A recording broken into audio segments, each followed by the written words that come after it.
అభ్యర్థుల రెండో జాబితా విడుదల కాబోతుంది. సుమారు 40 మందితో సెకండ్ లిస్ట్ ను రిలీజ్ చేసే అవకాశం అయితే కనిపిస్తుంది. ఇప్పటికీ 52 స్థానాల్లో అభ్యర్థులను ప్రకటించింది బీజేపీ. గురువారం ఢిల్లీకి కిషన్ రెడ్డి, లక్ష్మణ్, ఈటెల, అరుణ, బండి సంజయ్ వెళ్లనున్నట్లు సమాచారం. ఇదే అంశానికి సంబంధించి మరిన్ని అప్డేట్స్ న్యూస్ రూమ్ నుంచి మా ప్రతినిధి దేవిక లైవ్ ద్వారా మరిన్ని అప్డేట్స్ అందిస్తారు. దేవిక.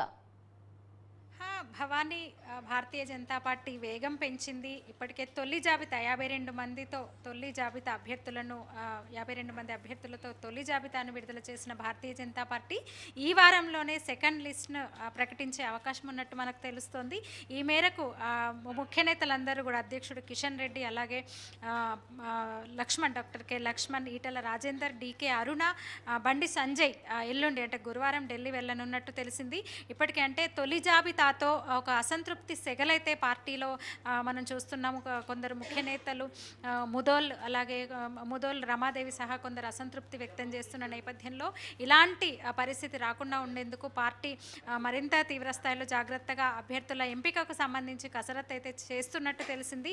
ఈ మేరకు అంటే కనీసం 40 మందితో రెండో జాబితా ఉండవచ్చు అని అయితే మనకు సమాచారం ఉంది. ఈ మేరకు ముఖ్య నాయకులు ఎల్లుండి ఢిల్లీ వెళ్తున్నారు. అక్కడ మళ్ళీ పార్టీ అగ్రనాయకులతో, అధిష్టానం పెద్దలతో సమావేశమై తుది కసరత్తు అంటే ఒక జాబితాకు తుది రూపైతే ఇవ్వనున్నారు. అటు పార్టీ కేంద్ర ఎన్నికల కమిటీ సమావేశంలో తుది నిర్ణయం తీసుకొని ఆ తర్వాత అంటే ఈ వారంలోనే అంటే శుక్ర లేదా శనివారాల్లో రెండో జాబితా విడుదల చేసే అవకాశం ఉన్నట్టు తెలుస్తోంది. భవానీ.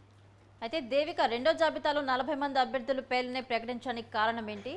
అలాగే మిగిలిన సెగ్మెంట్లో మొత్తం అభ్యర్థుల బడపోతలు పూర్తిగా అయ్యాయా లేదా?